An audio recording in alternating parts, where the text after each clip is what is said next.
So hello everyone, नमस्कार दोस्तों। स्वागत है आप सभी का एक बार फिर से डेली करंट अफेयर्स की क्लास में।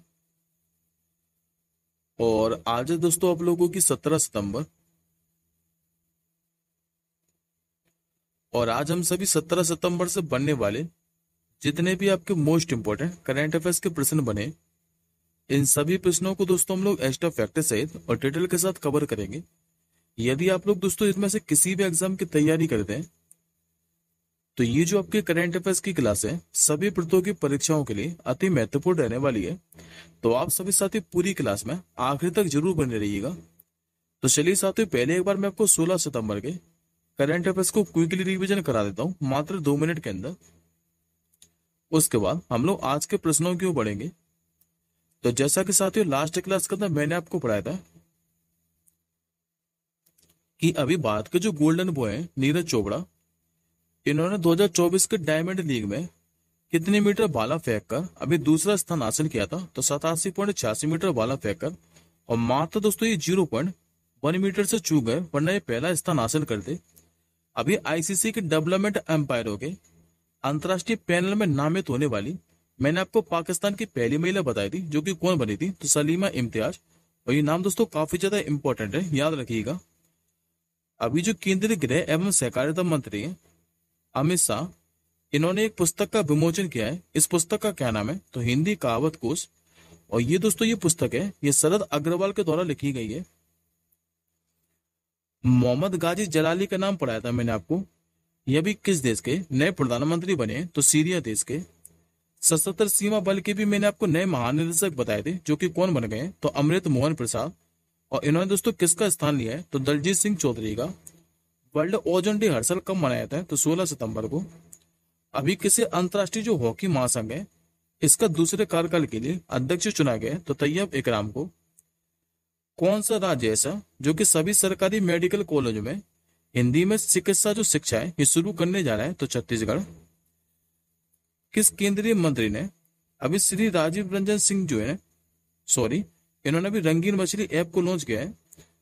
तो ये दोस्तों इन्होंने जो रंगीन मछली ऐप है, जो कि केंद्रीय मंत्री राजीव रंजन सिंह, इन्होंने उड़ीसा के भुवनेश्वर में लॉन्च किया है। और लास्ट क्वेश्चन मैंने आपको पढ़ाया था कि जो नोटरी पोर्टल है ये भी किस मंत्रालय ने लॉन्च किया है? तो विधि एवं न्याय मंत्रालय के द्वारा। आई होप साथियों आपको 16 सितंबर के सारे करंट अफेयर्स के प्रश्न क्लियर हो गए। अब हम लोग आज के क्वेश्चनों की बढ़ते हैं। तो आज का साथियों आपको जो पहला क्वेश्चन है ये फॉर्मूला 1 रेसिंग से रहने वाला है। और साथियों मैं इसी क्वेश्चन के माध्यम से 2024 से मैंने आपको जितने भी फॉर्मूला 1 रेसिंग से टाइटल पढ़ाए वो मैं आपको आज सारे के सारे रिवाइज करा दूंगा। तो पहले आप लोग इस क्वेश्चन का आंसर कीजिए। आप लोगों से पूछ रहे हैं कि अभी जो अजरबैजान ग्रैंड प्रिक्स है 2024 फॉर्मूला 1 रेसिंग, इसका भी खिताब किसने जीत लिया है? तो ये जीता साथियों मैकलारेन ड्राइवर, नाम है जिनका ऑस्कर पियास्ट्री। करेक्ट आंसर होगा आपको ऑप्शन नंबर ए। पहले एक बार इमेज में देखिए, ये साथियों ऑस्कर पियास्ट्री जो कि मैकलारेन ड्राइवर है। और इन्होंने अभी अजरबैजान ग्रैंड प्री 2024 का खिताब जीत लिया है। और ये इस साल का साथियों इनका दूसरा खिताब है। अब एक बार मैं आपको पूरे के पूरे यानी कि 2024 के सारे टाइटल रिवाइज करा देता हूँ। तो देखिए साथियों, आपको 2024 के सारे टाइटल याद करने की जरूरत नहीं है। खाली मैं आपको जो नाम बता रहा हूँ खाली आप उन्हीं को याद रखिएगा। और खाली आपको 4 ही नाम याद रखने हैं। और अगर आपको 2024 का कोई भी फॉर्मूला 1 रेसिंग से खिताब दिखाई दे तो आप लोग आंख बंद करेगा एग्जाम में मैक्स बेस्ट पर टिक कर दीजिएगा। ये 4 नाम दोस्तों कौन कौन से हैं? तो एक तो आपको याद रखना है लुइस हैमिल्टन का नाम, जो कि ब्रिटिश फॉर्मूला 1 रेसिंग ड्राइवर है। और ये रेड फरारी गाड़ी को ड्राइव करते हैं। और इन्होंने जीता है ब्रिटिश ग्रैंड प्री। दूसरा आपको याद रखना दोस्तों कार्लोस सेंज का नाम, इन्होंने जीता ऑस्ट्रेलियाई ग्रैंड प्री। तीसरा आपको नाम याद रखना है लैंडो नॉरिस का नाम, इन्होंने जीता मियामी ग्रैंड प्री। और मैंने आपको साथियों बोला ही था कि जो ऑस्कर पियास्ट्री है ये इनका इस साल का दूसरा खिताब है। तो इन्होंने पहला कब जीता था? तो पहला दोस्तों इन्होंने हंगरी ग्रैंड प्री जीता था, ऑस्कर पियास्ट्री नहीं। तो आपको खाली अब 3 ही नाम याद रखने हैं। और 2024 का अब आपको जो जो भी टाइटल दिखाई दे फॉर्मूला 1 रेसिंग से, तो आप लोग आंख बंद करके मैक्स बेस्ट पर टिक कर दीजिएगा। फिलहाल मैं साथियों आपको एक बार रीड जरूर करा देता हूँ। जैसे कि सऊदी अरब ग्रैंड प्री ये जीता है मैक्स वर्स्टैपेन ने। लास वेगास ग्रैंड प्री भी जीता है मैक्स वर्स्टैपेन में, जापानी ग्रैंड प्री भी जीता है इन्होंने, चीनी ग्रैंड प्री भी जीता है, स्पेनिश ग्रैंड प्री ये जीता है मैक्स वर्स्टैपेन ने, एमिलिया रोमांगना ग्रैंड प्री ये भी जीता है मैक्स वर्स्टैपेन ने, और जो कनेडियन ग्रैंड प्री है ये भी जीता है मैक्स वर्स्टैपेन ने। आप लोगों से आती यदि ये पूछे कि जो मैक्स वर्स्टैपेन है ये किस कंट्री के हैं, तो याद रखिए कि नीदरलैंड कंट्री के हैं और रेड बुल गाड़ी को ड्राइव करते हैं। अब आज के साथियों हम लोग दूसरे क्वेश्चन की ओर बढ़ते हैं। आज का साथियों आप लोगों से दूसरा क्वेश्चन पूछ रहा है कि अभी जो डीआरडीओ है यानी कि डिफेंस रिसर्च डेवलपमेंट ऑर्गेनाइजेशन, इसने भी भारतीय लाइट टैंक का जो है ये सफल परीक्षण किया है। आपको साथियों ये बताना है कि इसका इस लाइट टैंक का नाम क्या है। तो इसका साथियों ये जो नाम है ये जोरावर है और इसका भी हाल ही में क्या है कि सफल परीक्षण किया है।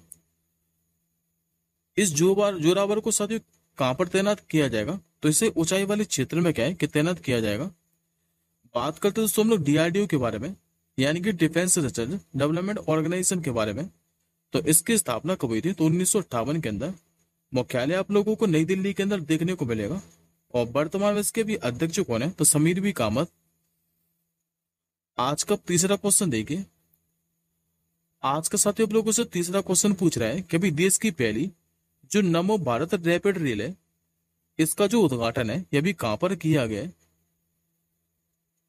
तो इसका साथियों जो उद्घाटन है यह भी गुजरात के अंदर किया है और इसका साथियों उद्घाटन करने के बाद ही क्या है कि इसका नाम भी बदल दिया है। पहले इसका जो नाम है ये वंदे मेट्रो था, लेकिन इसका भी नाम बदल कर क्या कर दिया है, तो नमो भारत रैपिड रेल है। तो मैंने आपको नए नाम से ही ये क्वेश्चन टाइप कर दिया स्लाइड पे।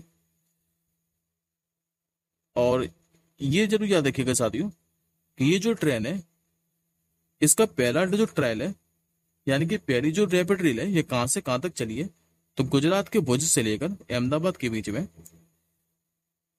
और नमो भारत रैपिड रेल की बात करें तो इसका जो न्यूनतम किराया ये 30 रुपए रखा गया है।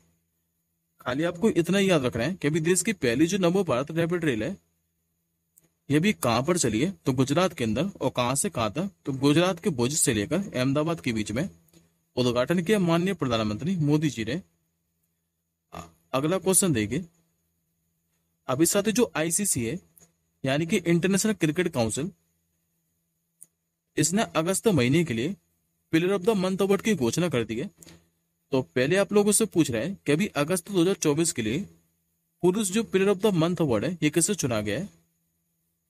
तो पुरुषों में भी साथियों श्रीलंका के दुनीत बेला लेक को चुना गया है, और जबकि महिलाओं में भी क्या है कि श्रीलंका के खिलाड़ी को ही चुना है।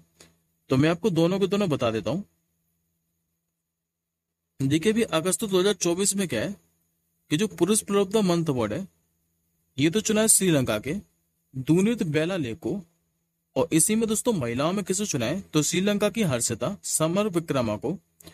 और ऐसा साथियों इतिहास में दूसरी बार हुआ है जब एक ही देश के महिला और पुरुष खिलाड़ी को क्या है कि player of the month award के लिए नामित किया है, और ये अगस्त महीने के अंदर नामित किया है श्रीलंका की। अच्छा साथियों आप लोगों ने एक बात पर गौर की होगी, मैंने आपको दूसरा बोला है कि ऐसा इतिहास में दूसरी बार हुआ है। तो पहली बार कब हुआ था, तो पहली बार दोस्तों जून महीने के अंदर हुआ था। और ये नाम आपको जरूर याद रखना है क्योंकि भारत के खिलाड़ी हैं दोनों, और इनको जून महीने के लिए एक तो जसप्रीत बुमराह थे जिनको पुरुष player of the month award के लिए चुना गया था, जबकि महिलाओं में किसे चुना गया था, तो स्मृति मंदाना को। और इतिहास में ये पहला मौका था जब ICC player of the month award के लिए किसी एक ही देश के महिला और पुरुष खिलाड़ी को चुना गया था। और अब दूसरी बार किसे चुन लिया है, तो श्रीलंका के। दोनों नाम याद रखिएगा, महिला में चुना है हर्षिता समर विक्रमा को और पुरुषों में चुना है दुनीत बेला लेक को। बात करते हैं हम लोग आईसीसी के बारे में यानी कि इंटरनेशनल क्रिकेट काउंसिल के बारे में। तो इसकी स्थापना तो हुई थी 1909 के अंदर। मुख्यालय आपको देखने को मिलेगा दुबई के अंदर। और अभी साथियों इसके नए अध्यक्ष बने, नाम याद रखिएगा, अमित शाह के बेटे जय शाह। अगला क्वेश्चन देखिए। ये क्वेश्चन साथियों आपका प्रधानमंत्री से संबंधित रहने वाला है क्योंकि अभी यहाँ के क्या है कि नए प्रधानमंत्री बन गए। आप लोगों से पूछ रहा है कि भाई जाफर हसन है, इनको भी किस देश का नया प्रधानमंत्री नियुक्त किया गया है। तो इनको बना दिया साथियों जॉर्डन देश का। करेक्ट आंसर होगा ऑप्शन नंबर सी। दरअसल साथियों अभी जॉर्डन के जो प्रधानमंत्री थे जिनका नाम था बिशर अल कसाब ने, इन्होंने रविवार को क्या है कि अपने पद से इस्तीफा दे दिया है। और इन्होंने साथियों अपने पद से इस्तीफा क्यों दिया है? तो इस्लामी विपक्ष को बढ़त मिलने के बाद क्या है कि प्रधानमंत्री ने ऐसा फैसला किया है।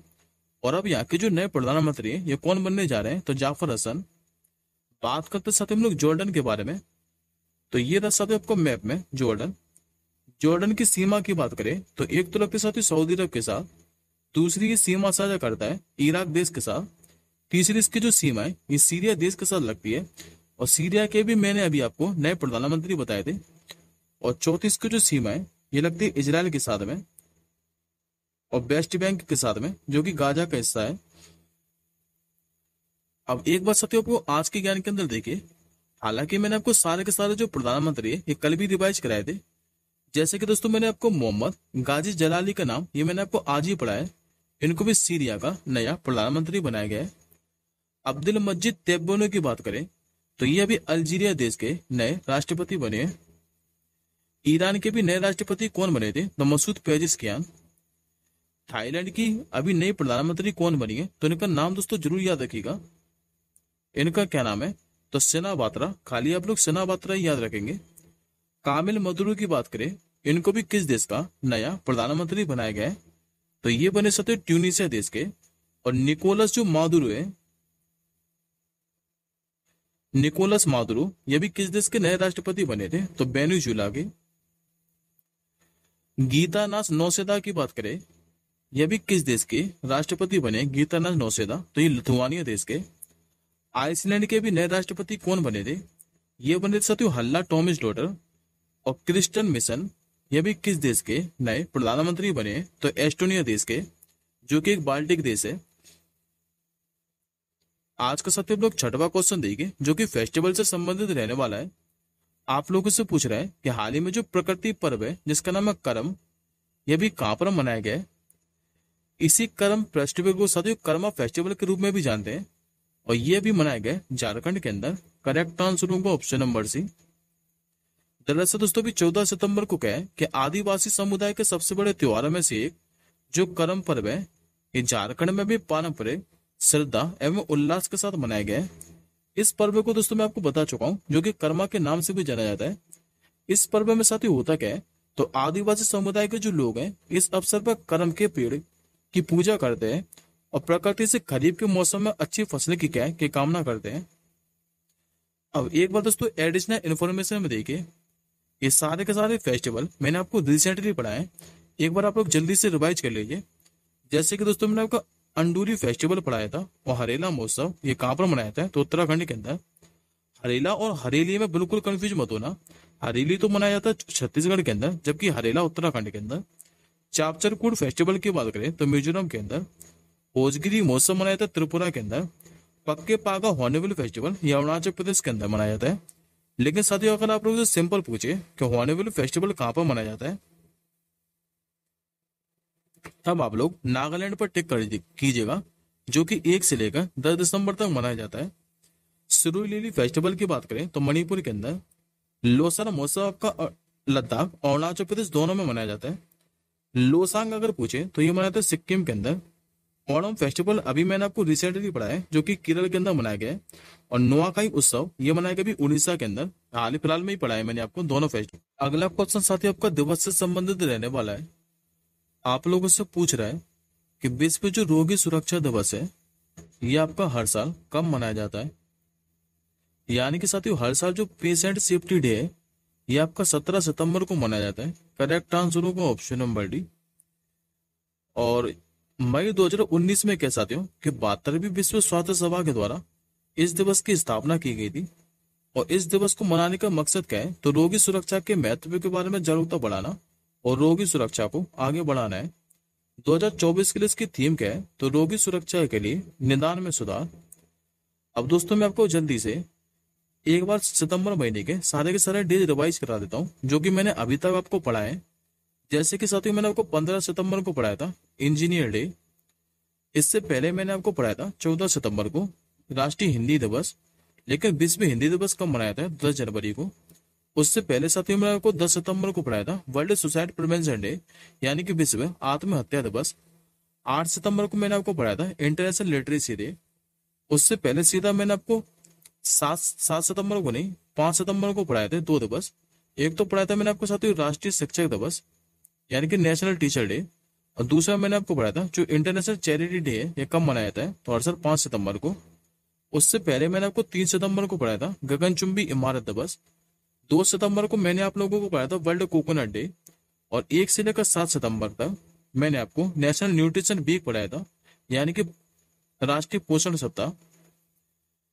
आज का 8वां क्वेश्चन देखिए, आप लोगों से पूछ रहा है कि अभी केंद्र सरकार ने हरित जो गतिशीलता है इसको बढ़ावा देने के लिए किस योजना को मंजूरी दी है। तो इस योजना का साथियों नाम है पीएम ई ड्राइव योजना। करेक्ट आंसर होगा ऑप्शन नंबर सी। देखिए भी साथियों, केंद्रीय मंत्रिमंडल ने कहा है कि देश में इलेक्ट्रिक वाहनों को अपनाने और इसके विनिर्माण को बढ़ावा देने के लिए ई ड्राइव योजना को जो है ये मंजूरी दे दी है। ये जो योजना है ये उपभोक्ताओं को इलेक्ट्रिक वाहन खरीदने के लिए प्रोत्साहन प्रदान करेगी, जिससे प्रदूषण और कार्बन उत्सर्जन को क्या है कि कम करने में मदद मिलेगी। और पीएम ई ड्राइव योजना की अवधि की बात करें ये 2 साल है, और इस पर कुल परिव्यय कितना आने वाला है, तो 10,900 करोड़ रुपए। योजना साथियों याद रखिएगा कि केंद्रीय भारी उद्योग मंत्रालय के द्वारा लागू की जाएगी। अगला क्वेश्चन देखिए, अगला क्वेश्चन जो कि आपका 9वां क्वेश्चन है आज का, आप लोगों से पूछ रहा है कि भारत की भी दूसरी सबसे बड़ी जो तितली की प्रजाति है यह कहां पर खोजी गई है। ये साथियों जो प्रजाति है बनलाना क्वेश्चन है, खाली याद रखिएगा कि तमिलनाडु के मदुरई के अंदर खोजी गई है। इस प्रजाति की साथियों बात करें तो दक्षिणी वन्य विंग जो 1932 से लेकर 2020 तक भारत की सबसे बड़ी प्रजाति थी, मुख्य रूप से पश्चिमी और पूर्वी घाटी के क्षेत्रों में पाया गया है। इसके पंख का फैलाव को देखोगे तो 190 मिलीमीटर है। आज का सही साथियों आपका आखिरी क्वेश्चन है और पुरस्कार से संबंधित रहने वाला है। आप लोगों से पूछ रहा है कि लगातार अभी 6वें वर्ष राष्ट्रीय जो ऊर्जा लीडर पुरस्कार है ये किसे प्रदान किया गया है। तो ये प्रदान की जाती है राष्ट्रीय इस्पात निगम लिमिटेड को। करेक्ट आंसर होगा आपका ऑप्शन नंबर ए। देखिए साथियों ये जो पुरस्कार है ये भारतीय उद्योग परिसंघ ग्रीन बिजनेस सेंटर के द्वारा प्रदान किया जाता है, और ये अब लगातार 6वें बार राष्ट्रीय इस्पात निगम लिमिटेड को ये पुरस्कार मिला है। बात करते दोस्तों हम लोग राष्ट्रीय इस्पात निगम लिमिटेड के बारे में, तो ये साथियों इस्पात मंत्रालय के अधीन नवरत्न श्रेणी का एक सार्वजनिक क्षेत्र का उद्यम है, और यह विशाखापट्टनम जो स्टील प्लांट है इसकी एक कॉर्पोरेट इकाई है। इसे विजाक स्टील प्लांट के नाम से भी जाना जाता है। इसकी स्थापना कब हुई थी, तो 1982 के अंदर। मुख्यालय का है इसका तो विशाखापट्टनम के अंदर। ये आज का साथ आपका क्वेश्चन ऑफ द डे है। इस क्वेश्चन का आंसर आप लोग कमेंट बॉक्स के अंदर बताइएगा कि अभी किस राज्य सरकार ने जो श्रमिक बसेरा योजना है इसका शुभारंभ किया है। और इस क्लास के साथ ये जो पीडीएफ है ये आप सभी हमारे टेलीग्राम ग्रुप से प्राप्त कर सकते हैं। टेलीग्राम ग्रुप का जो लिंक है वो इस वीडियो के डिस्क्रिप्शन बॉक्स में है।